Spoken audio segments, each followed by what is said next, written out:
ভাই পরিচয়ে পরকীয়া প্রেম। প্রবাসী বিনয় দীর্ঘ কয়েক বছর প্রবাস জীবন শেষ করে দেশে এসে বিয়ে করবে সিদ্ধান্ত নেয়। ভাবিকে বলল, শোনো ভাবি, অনেক বছর তো প্রবাসে কাটিয়ে এলাম, এবার বিয়ে শাদী করে সংসারী হতে চাই। ভাবি বলল, হ্যাঁ তাই তো, আমিও মনে মনে ভাবছি এবার একটা সুন্দরী গুণবতী ললনা নিয়ে আসবো আমার প্রিয় দেবরের জন্য। বিনয় বলল, ভাবি তাহলে তুমি মা বাবার সাথে কথা বলে ব্যবস্থা করে নাও। ভাবি বলল, ঠিক আছে, এসো এবার খেয়ে দিয়ে বাজার থেকে ঘুরে এসো। বিনয় বলল, ঠিক আছে ভাবি, খাবার দাও, খেয়ে দিয়ে একটু বাজারের দিকে গিয়ে ঘুরে আসি। রাতের বেলায় শ্বশুর শাশুড়িকে প্রস্তাব করলো বিনয়ের বিয়ের বিষয়ে। শ্বশুর বলল, বৌমা এ তো খুশির সংবাদ। শাশুড়ি বলল, আমাদের এর চেয়ে আনন্দের বিষয় আর কি হতে পারে। ঠিক আছে বৌমা, দেখে শুনে একটা বউ নিয়ে আসবো, আজকে থেকে মেয়ে দেখা শুরু করব।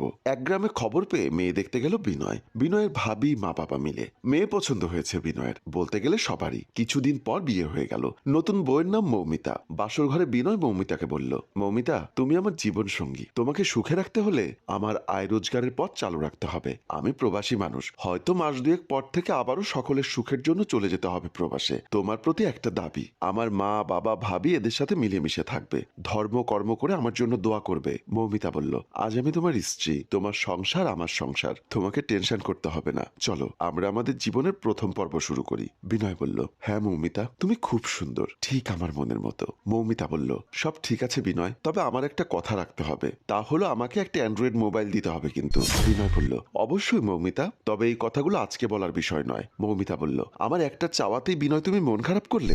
জানি না সামনে কিছু চাইলে তুমি কি করে বসবে। বিনয়ের মনে একটু খটকা লাগলো। মনে মনে ভাবলো, নতুন বউ, আজকে বাসর রাত, জীবনের প্রথম আনন্দ, সুখের পবিত্র রাত। এই রাতে কোথায় স্বামী স্ত্রীর প্রেম হবে, মিলন হবে, তা না করে সে চাওয়া পাওয়ার হিসেব করছে। যাক, মনে হয় নতুন মেয়ে কম বুঝছে। এবার বিনয় বলল, মৌমিতা কি বলছে এসব? আমার সবকিছুতেই তোমার অধিকার আছে, তুমি আমার অর্ধাঙ্গিনী। মৌমিতা মনে মনে বলল, ঠিক সময় মতো সব বুঝে নিব।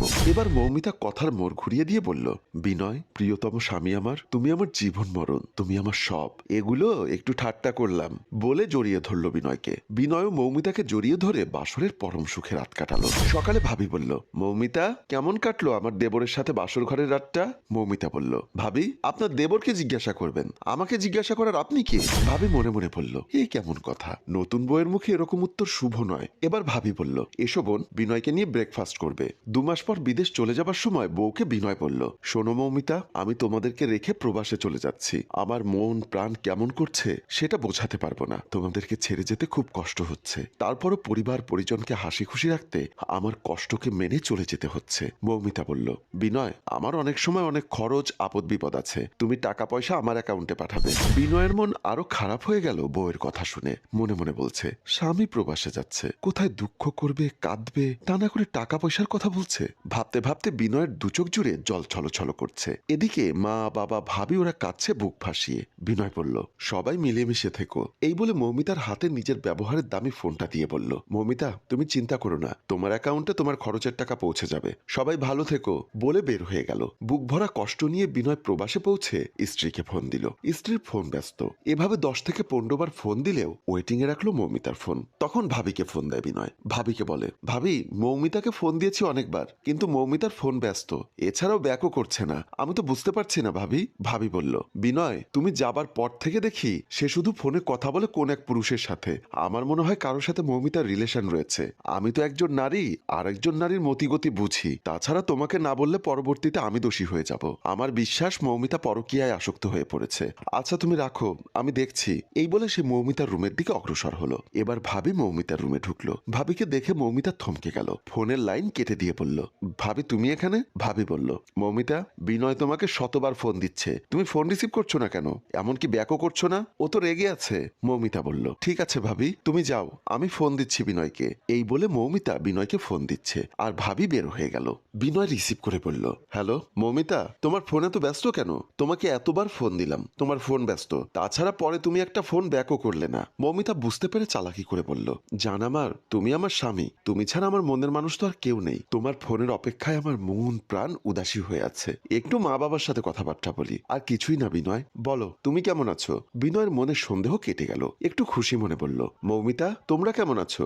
আমাকে ছাড়া তোমার দিনরাত কেমন কাটছে? সুচতুর মৌমিতা পরকীয়ায় ডুবে থাকলেও স্বার্থের দিকটা ভালো করে চেনে। দুনায়ে পাতার একটু কান্নার অভিনয় করে বলল, বিনয় প্রিয়তম স্বামী আমার, আমার জান তুমি, তোমাকে ছাড়া আমি ভালো থাকি কি করে? আমার দু চোখে তোমার ছবি ভেসে ভেসে ওঠে। তুমি নেই, আমার দুনিয়াটা অসার লাগছে। বিনয় বলল, মৌমিতা কান্না করো না, আমার কলিজা ছিঁড়ে যাচ্ছে। শোনো মৌমিতা, যে জন্য তোমাকে ফোন দিলাম, আমি গত বছরে রেখে যাওয়া বেতন সহ একসাথে 5 লক্ষ টাকা পেয়েছি, সেগুলো তোমার অ্যাকাউন্টে পাঠিয়ে দিচ্ছি। শুনে মৌমিতার খুশির সীমা নেই। মনে মনে বলল, এই তো স্বামী আমার বসে এসে গেল। আরেকটু ন্যাকামো করে বলল মৌমিতা, শোনো বিনয়, আমার এত টাকার দরকার নেই, কিছু খরচ পাঠালেই হবে। বিনয় বলল, মৌমিতা তুমি আমার জীবন সঙ্গিনী, তোমার কাছে থাকা আর আমার কাছে থাকা সমান। মৌমিতা বলল, ঠিক আছে, তোমার যেমন ভালো মনে হয় করো। বিনয় বলল, শোনো মৌমিতা, বাবা মা আর ভাবি যেন জানতে না পারে, জানলে ওরা মনে কষ্ট পাবে। মৌমিতা মনে মনে বলল, আমি তো চাই ওরা না জানুক, আমার প্রেমিকার আমি শুধু খরচ করবো আর বেড়াবো। ঠিক আছে বিনয়, তুমি বলেছো যখন ওদেরকে না জানাতে,